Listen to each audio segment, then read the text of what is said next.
Hello everyone, मैं advocate Sumit Chaudhary और आज की इस वीडियो में हम कवर करेंगे inherent powers of high court given under the भारतीय नागरिक सुरक्षा संहिता 2023। प्रोविज़न पढ़ने से पहले हम पर्पस जानते हैं कि क्या पर्पस होता है इनहेरेंट पावर्स का। तो जो पर्पस है इनहेरेंट पावर का, that purpose is to do justice करना पर्पस है इनहेरेंट पावर का। ठीक है। और हमारा जो BNSS है, भारतीय नागरिक सुरक्षा संहिता, उसमें जो टोटल सेक्शंस दिए हुए हैं वो 531 दिए हुए हैं। ठीक है। CRPC का क्या BNSS का क्या पर्पस होता है? To do justice. अगर हम डिस्कस करें BNSS का क्या पर्पस है, इसका ही पर्पस है जस्टिस करना, टू डू जस्टिस। और inherent powers of high courts का क्या पर्पस है? इसका ही पर्पस है टू डू जस्टिस। दोनों का पर्पस सेम है। लॉ कौन बनाता है कंट्री के लिए? पार्लियामेंट। पार्लियामेंट जो है कंट्री के लॉ बनाता है। BNSS जो है BNSS भी बनाया गया है पार्लियामेंट के द्वारा, लेकिन पार्लियामेंट जो है हर सिचुएशन को कंटेम्पलेट नहीं कर सकता, हर सिचुएशन के बारे में नहीं सोच सकता। हमारे BNSS में 531 सेक्शंस दिए हुए हैं। ये जो सेक्शंस हैं मोस्टली जो क्रिमिनल प्रोसीजर है उसको कवर करते हैं। Almost every circumstances is included under this sections. लेकिन प्रॉब्लम कहाँ अराइज होती है कि पार्लियामेंट भी ये नहीं सोच सकता कि फ्यूचर में क्या सर्कमस्टांसेस आ सकते हैं, क्या सिचुएशन हो सकती है। तो अगर कोई ऐसी सिचुएशन आ जाए जिसके रिगार्डिंग ये जो प्रोविज़न्स हैं 531, जिसके रिगार्डिंग इन प्रोविज़न्स में उसके बारे में मेंशन ही नहीं है, और कोई ऐसी सिचुएशन अराइज हो जाए, तो सिचुएशन में क्या होगा? क्या लैक ऑफ प्रोविज़न्स की वजह से क्या जस्टिस ना दिया जाए, है ना? तो therefore to do the justice करने के लिए ऐसी सिचुएशन में भी हाई कोर्ट्स को हमने कौन सी पावर दी है? Inherent powers of high court दी हुई हैं। तो पर्पज़ क्या है इनहेरेंट पावर का? इसका पर्पज़ है टू डू जस्टिस। ठीक है। लेकिन अब प्रॉब्लम ये आती है कि आप इनहेरेंट पावर्स को कब यूज़ करेंगे, क्योंकि हमारे पास क्रिमिनल प्रोसीजर को जो गवर्न करते हैं, क्रिमिनल प्रोसीजर के बारे में everything is given under this BNSS, है ना, अंडर 531 सेक्शंस। तो क्वेश्चन ये राइज होता है कि हम जो है इनहेरेंट पावर्स को कब यूज़ करेंगे। तो इनहेरेंट पावर्स को हम यूज़ करेंगे, इनके ग्राउंड्स हैं कि कब यूज़ करेंगे हम इनहेरेंट पावर्स को? When there is no provision available in BNSS। जब भारतीय नागरिक सुरक्षा संहिता में किसी सर्कमस्टांसिस को लेके, किसी सिचुएशन को लेके उसके बारे में कोई प्रोविज़न नहीं मेंशन कर रखा, तो हम इनहेरेंट पावर्स का यूज़ करा जाएगा। ठीक है, इज़ इट क्लियर? कब यूज़ होगा? जब क्लियर प्रोविज़न नहीं मेंशन कर रखा BNSS में। और क्या पर्पज़ है इनहेरेंट पावर्स का? To do justice. ठीक है। Now come on the provision. अब हम प्रोविज़न को पढ़ते हैं। सेविंग इनहेरेंट पावर्स दी हुई हैं सेक्शन 528 में, भारतीय नागरिक सुरक्षा संहिता 2023 के 528 जो सेक्शन है, 528 सेक्शन है, that talk about inherent powers of high court. Nothing in this Samhita shall be deemed to limit or affect the powers of high courts to make such orders as may necessary to give effect to any order under this संहिता। पहला ground ये mention है। ठीक है, such orders, this is the first ground. Second ground है to prevent the abuse of the process of any court. ये second ground है कि इस सेकंड ग्राउंड पे हम जो है इनहेरेंट पावर को यूज़ कर सकते हैं। और थर्ड है to secure the ends of justice, that is a third ground. तीन ग्राउंड्स जो है इनहेरेंट पावर्स सेक्शन 528 जो बात करता है, तीन ग्राउंड्स की बात करता है कि इन तीन ग्राउंड्स पे हम जो है इनहेरेंट पावर्स को यूज़ कर सकते हैं। ठीक है। फर्स्ट क्या है? और to order as may be such order as may be necessary to give effect to any order under this संहिता। सेकंड ग्राउंड है to prevent the abuse of the process of any court. And third जो ground है that is to secure the end of justice. इन 3 grounds पे जो है inherent powers use कर सकते हैं, अदरवाइज इनहेरेंट पावर्स को आप यूज़ नहीं कर सकते। और इनको कब यूज़ करा जाएगा?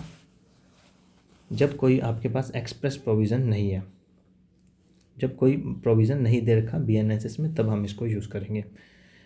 अब एक और क्वेश्चन अराइज होता है, इसमें जो टर्म यूज़ करी हुई है दैट इज़ नथिंग, जो स्टार्टिंग जो है इस सेक्शन की और नथिंग से है। और आपने BNSS में देखा होगा कि बहुत सारी जो जगह है, बहुत सारे सेक्शंस हैं जो जिनमें नॉट विद स्टैंडिंग से जो शुरू होते हैं, और 528 है इनहेरेंट पावर का, ये जो सेक्शन स्टार्ट होते हैं नथिंग से स्टार्ट होता है। तो इसमें क्या डिफरेंस है? बेसिकली देखो, जो भी जिस सेक्शन जो है नॉट विद स्टैंडिंग से स्टार्ट होते हैं, नॉट विद स्टैंडिंग का मीनिंग होता है over riding effect.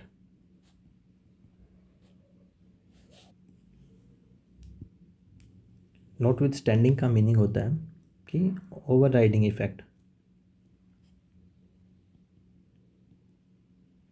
Over riding effect,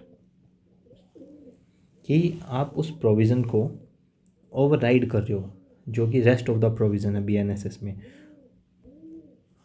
और नथिंग का यूज़ करने का मतलब है यहाँ पे कि जो BNSS में लिखा हुआ है उनके उनके होते, जो BNSS में जो प्रोविज़न्स मेंशन है वो प्रोविज़न इनहेरेंट पावर्स को ना तो लिमिट करते हैं, ना इफ़ेक्ट करते हैं। तो बेसिकली जो नथिंग टर्म जो यूज़ करिए इसका मीनिंग है ये है सेविंग क्लोज। सेविंग क्लोज भारतीय नागरिक सुरक्षा संहिता में 528 सेक्शन टोटल है ना। We have 528 sections. अब देखो, जहाँ भी अगर नॉट विद स्टैंडिंग जहाँ लिखा हुआ है तो उसका क्या इफेक्ट होगा? उस सेक्शन का ये इफेक्ट होगा कि आप BNSS में कुछ भी लिखा हुआ है, whatever is written there, आप उनके अलावा भी इनहेरेंट पावर को यूज़ कर सकते हैं अगर उसमें नॉट विद स्टैंडिंग लिखा होता। यानी आप प्रोविजंस को ओवर राइड कर रहे हो। प्रोविजंस में जो क्लियर लिखा हुआ है, एक्सप्रेसली जो मैंशनड है, उसको भी आप ओवर राइड इफेक्ट दे रहे हो। आप उनके होते हुए भी आप इनहेरेंट पावर को यूज़ कर सकते हो। इसका मीनिंग ये होता अगर नॉट विद स्टैंडिंग से स्टार्ट होता। लेकिन अब जो है 528 की जो स्टार्टिंग है वो है नथिंग से। अब नथिंग का मतलब, नथिंग यूज़ करने से मतलब ये बना कि ये सेविंग क्लोज है। सेविंग क्लोज का मतलब ये है कि we have 528 section, we have total 531 section in the BNSS, ठीक है। और सेविंग क्लोज का मतलब ये बना कि जो 531 सेक्शन दिए हुए हैं BNSS में, आप उनको ओवरराइड नहीं कर सकते, है ना। इसका क्या होगा? सेविंग क्लोज का मतलब आ गया कि नो ओवरराइडिंग इफेक्ट, कोई ओवरराइडिंग इफेक्ट नहीं है उन किसके ऊपर, जो 531 सेक्शन जो ऑलरेडी दिए हुए हैं BNSS में। तो अगर किसी चीज़ के रिगार्डिंग, किसी सर्कमस्टांसेस के रिगार्डिंग कोई प्रोविज़न मेंशन करा हुआ है तो आप इनहेरेंट पावर यूज़ नहीं कर सकते। क्यों? क्योंकि जो प्रोविज़न में क्लियर कट मेंशन कर रखा है कि नथिंग इन दिस संहिता shall be deemed to limit और affect the inherent power of the high court, ठीक है। लेकिन अगर इसमें नॉट विद स्टैंडिंग यूज़ होता तो आप जो भी टोटल 531 सेक्शन है, इनमें जो भी कुछ भी अगर एक्सप्रेसली प्रोविज़न भी दिया हुआ है किसी चीज़ के रिगार्डिंग, तो आप उसके रिगार्डिंग भी आप इनहेरेंट पावर यूज़ कर सकते हो अगर नॉट विद स्टैंडिंग लिखा होता। जो कि एक सेपरेशन ऑफ पावर, जो हमारा कंसेप्ट है सेपरेशन ऑफ पावर कि एग्जीक्यूटिव जुडिशरी में सेपरेट होने चाहिए। लॉ कौन बनाता है? पार्लियामेंट, है ना। लॉ बनाता है पार्लियामेंट। अगर हम इसमें नॉट विद स्टैंडिंग से यूज़ करते हैं तो इसका मतलब होता है जो एक्सप्रेस प्रोविज़न दिए हुए हैं BNSS में, आप उनको ओवरराइड कर सकते हो। उनको ओवरराइड कर सकते हो तो इसका मतलब जो पार्लियामेंट ने जो लॉ बनाया है, जो BNSS में जो प्रोविज़न पार्लियामेंट ने बनाए हैं, आप उनको ओवरराइड कर सकते हो। और उन प्रोविज़न्स को ओवरराइड करने का मतलब है कि it is against the separation of power, separation of power. तो इस फिलोसफी के अगेंस्ट हो जाएगा जो हमारे प्रिंसिपल है सेपरेशन ऑफ पावर। तो that is why nothing is written there, कि जो प्रोविज़न्स लिखे हुए हैं आप उनको छोड़ के, उनके अलावा अगर कहीं किसी चीज़ पे प्रोविज़न साइलेंट है, BNSS साइलेंट है, तो आप जो है इनहेरेंट पावर्स को हम यूज़ कर सकते हैं। ठीक है, ये क्लियर इन दोनों टर्म्स का meaning, not with standing and nothing. क्यों इसमें क्यों 528 में नथिंग वर्ड यूज़ करा गया है, नथिंग टर्म यूज़ करी गई है। ठीक है, नाउ कॉमन ग्राउंड्स, किस ग्राउंड्स पे आप इनहेरेंट पावर्स को यूज़ करेंगे। फर्स्ट जो ग्राउंड है, जो पहला ग्राउंड है, अगर to give effect to any order under this संहिता, अंडर द संहिता मतलब BNSS में। BNSS में मान लो, देखो हमारे पास टोटल सेक्शन है 531, ठीक है, 531 सेक्शंस हैं BNSS में। ठीक है, इनके रिगार्डिंग अगर कोई इनमें 531 में किसी भी सेक्शन को यूज़ करके कोई ऑर्डर पास करा है, ठीक है, और उस ऑर्डर को इफ़ेक्ट देने के लिए हम कोई दूसरा ऑर्डर भी इशू कर सकते हैं to give effect to that order. ठीक है, ऑर्डर को इफेक्ट देने के लिए हम इनहेरेंट पावर का यूज़ करा जा सकता है। लाइक सपोज कि किसी एक्यूज्ड के अगेंस्ट सम्मन इशू करा गया, ठीक है, सम्मन्स इशू करे गए, अगर वो कोर्ट में नहीं आता देन वारंट इशू कर दिया, ठीक है। अगर मान लो कि सम्मन्स पे ही अगर वो नहीं आ रहा, तो इसको हम इफ़ेक्ट देने के लिए, इस ऑर्डर को इफ़ेक्ट देने के लिए क्या उन पर फ़ाइन भी लगा सकते हैं उसको, फ़ाइन का प्रोविज़न नहीं लिखा हुआ, तो इस सिचुएशन में जो है फ़ाइन भी लगाया जा सकता है इनहेरेंट पावर्स में। क्यों? क्योंकि हमने जो ऑलरेडी जो सम्मन्स के वारंट के जो ऑर्डर्स दे रखे हैं 531 में, उसको इफ़ेक्ट देने के लिए अब दूसरा ऑर्डर इशू कर सकते हैं। सेकंड ग्राउंड है to prevent the abuse of the process of any court. इसका मतलब होता है कि आप जो मशीनरी है कि कोर्ट के प्रोसेस का मिसयूज़ कर रहे हैं, किसी भी प्रोसेस का मिसयूज़ करा जा रहा है, उसको रोकने के लिए भी जो है इनहेरेंट पावर का यूज़ करा जा सकता है। लाइक सपोज कि मल्टीपल FIRs, इसका एग्जांपल मैं आपको देता हूँ कि सपोज मल्टीपल FIRs